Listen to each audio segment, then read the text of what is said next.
Wala na ba talagang pag-asa ang PBA? Well, of course, kilala nyo naman ako. Hindi kayo makakakuha ng diretsyong yes or no answer sa akin. Pero sumali ako sa live stream ni Sir Pau Salud sa Paucast Sports para i-share yung thoughts ko sa possible reasons ng gate attendance issues ng PBA lately. So kung lang rin sabihin na yes, aware ako sa mga trades, power balance or the lack thereof, etc. Pero hindi yan yung point na mga sasabihin ko rito. Those things are obvious. Wala nang bago doon. And kung ulitin ko lang din yung mga points na yon na sinasabi ng lahat, diba? What's the point? So kung bago ka lang rito and hindi mo alam stance ko about the PBA and hindi mo pa alam na I used to produce 30-minute PBA criticism videos before, I'm just letting you know na kaya hindi ko na inuulit yung mga ganun takes kasi I've said it before and hindi ko na uulitin pa. Topic today is gate attendance and I want to share my point of view na hindi pa ganun natatakal ng iba before. And labas naman ng basketball, I know my fair share of marketing. So ayun, play na natin. Competition. Pero ako kasi yung point of view ko about sa marketing, yung liga kasi structurally medyo flawed siya. Kasi based siya sa products eh. And kumbaga walang representation. Kung hindi ka tiga doon, kunwari cities, hindi ka manonood. And yung target market kasi, hindi siya paying customer eh, to be honest. Yeah. Kumbaga yung liga naka-market siya towards a group of people na hindi paying customers. Kaya unfair na i-compare sa PVL. Kasi okay, so ang gusto kong sabihin dito is that yung PBA sa social media, sa TV, despite na wala silang permanent na session lately, pero in general, labas sa gate attendance, PBA naman is relevant pa rin to their current target audience. Pero pagdating kasi sa gate attendance, iba yan eh. It's something na mag-i-invest ka physically ng pera, oras, tsaka ng energy to be there. You'll spend time, money and energy para makapanood ng live game. And ang tanong, worth it ba yung experience na yon na makukuha mo in trade kapalit ng mga yon? So that's the big question. Willing ka ba to do it? Yung PVL, laging puno. Bakit? Kasi paying customers yung market nila eh. Kumpara mo sa PBA, mga lalaki na medyo may edad, may trabaho, pagod sa trabaho, uwi, pagod, magdi-dinner, magbubukas ng TV. Di ba ako nga may 9 to 6 pero pag uwi ko, hindi ko naman gustong pumunta ng Araneta eh. Mag-video games na lang ako eh. So kaya cellphone na lang manonood. Sa cellphone ka na lang manonood Fortnite din. to be exact. Kumbaga yung competition, hindi ibang liga eh. Yung overall attention. So parang ako, kung magbibigay ako ng kritisismo about siya sa marketing, kung paano nila ibenta yung liga. Kasi yung market nila ngayon, hindi paying customers eh. As of Alam now. mo, and what I mean by this kasi is that i-market yung liga sa mas wide na audience pool. Hindi yung current. Kasi kung ikaw yung target market, syempre isipin mo, PBA na yan eh, hindi mo na kailangan market. Pero ang problema kasi, part ka ng 5%. Kailangan mo siyang i-promote sa mga tao na potentially magkakaroon ng pake. This can be the youth sa provinces kasi busy mga tao sa Maynila. Yung mga bata sa probinsya, di ba, maybe they would love to meet or be exposed to our country's professional basketball players. Malay mo, pangarap din naman nila maging kagaya ng mga yon. So, kumbaga, you build a connection, you build long-term supporters na mula pagkabata hanggang paglaki, idol nila yon, di ba? So, long-term plan siya. May reason rather, bakit maraming may idol kay Keith Jimenez. Kasi, A, yung laro niya nagtatranslate sa social media, and B, yung mga kabataan, they want to be like him. Kasi, kung siya kaya niya, di ba, bakit ako hindi? So, kumbaga, para siyang success story. And another one, yung hype ng UAAP hindi natatransfer sa pros unlike sa PVL na 'di ba yung mga players doon may mga fans club. PBA wala na masyado. Parang huli ko nakitang fans club, Yapsters pa. At tagal na nun.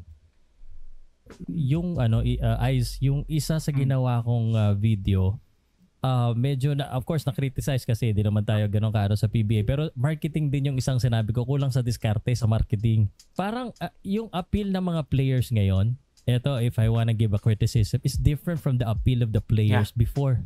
Make it a better product. Doon sa point na yon, agree. Parang last na superstar talagang material player. Like, hindi sa performance, pero yung dating generally sa ano yung dating nila sa mundo.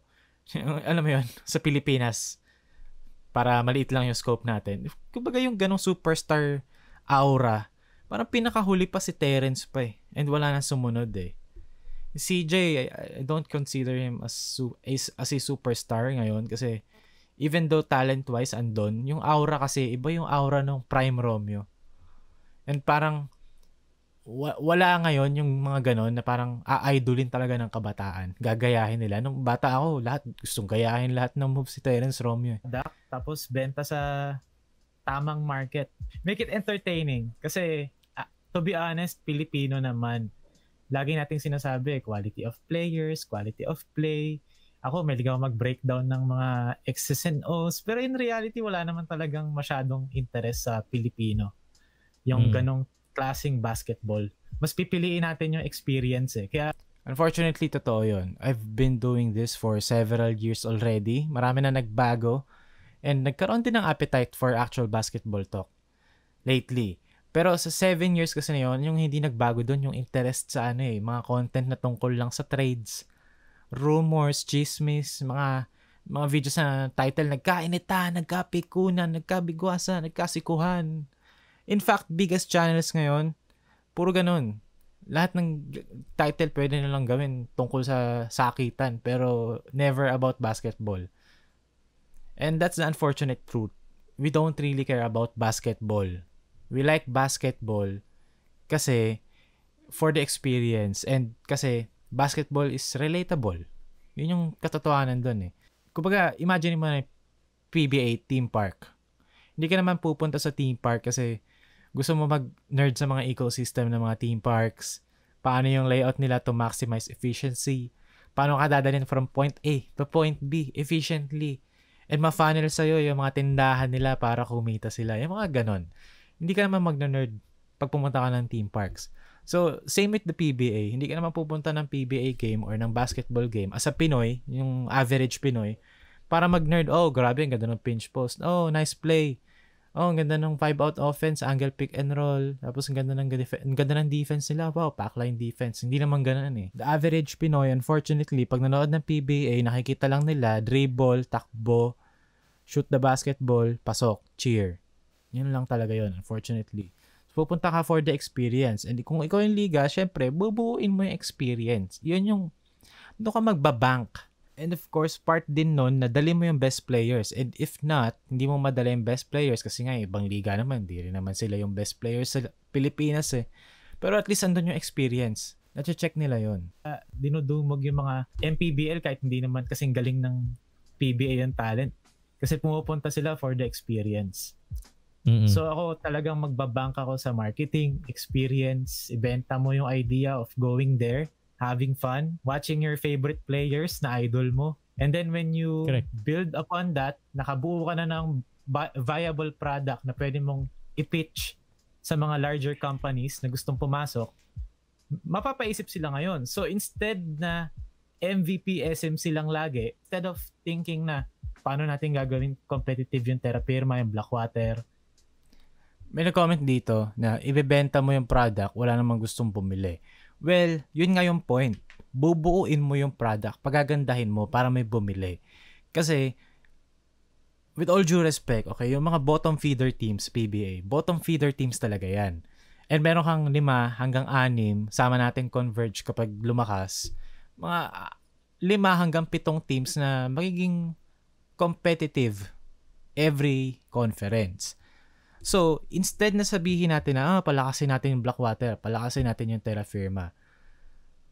So, even though lagi silang bottom, so kumbaga makukuha nila yung pick. So, lugi pa rin yung mga nasa gitnang teams. Pag kasi pinaganda mo yung product, and kung ako, team ako, gusto ko magpasok, kung SM ako kunyari, or ibang mga kumpanya na may pantapat sa payroll ng SMC, pag maganda yung product ng PBA, willing ako ipasok yung team ko doon kasi worthwhile investment. Pero as of now kasi, hindi worthwhile investment ng PBA sa akin. Baka magsayang lang ako ng pera, magsayang lang ako ng oras. So, kung ikaw yung PBA, pagandahin mo yung product mo to the point na kapag gusto mo magpasok ng team, ang mga pampapasok mong team, hindi yung mga magiging farm team lang. Kasi meron kang value proposition, may value return. Parang buuin natin yung product para pumasok yung mga bigger teams, bigger companies na kayang sumabay sa spending sa payroll ng SMC. Kasi instead na sabihin natin na Blackwater, Terra Firma, di ba, mag-generate kayo ng pera, bayaran nyo players nyo, pagandahin natin yung product para pumasok yung mga companies na may pantapat. Kasi kung ako kunwari, let's say, SM ako kunyari, ba't ako papasok sa PBA? Kasi ano bang makukuha ko dyan? If the product is good enough, willing ako mag-spend to compete or sumali doon. And then pag pumasok na yung mga companies na kayang tumapat sa payroll ng SMC, edi buhay na ulit. So, kumbaga, long-term plan siya. Long-term kasi. And yan ang medyo siguro na neglect ng puro yung strategy i-patch up Pamigay dito, ganito muna tayo. But that's the long-term idea talaga. Which is going back to what I said, nakulangan sila sa succession plan nila na pag-iwanan, they kept doing the same thing na hindi na pala applicable.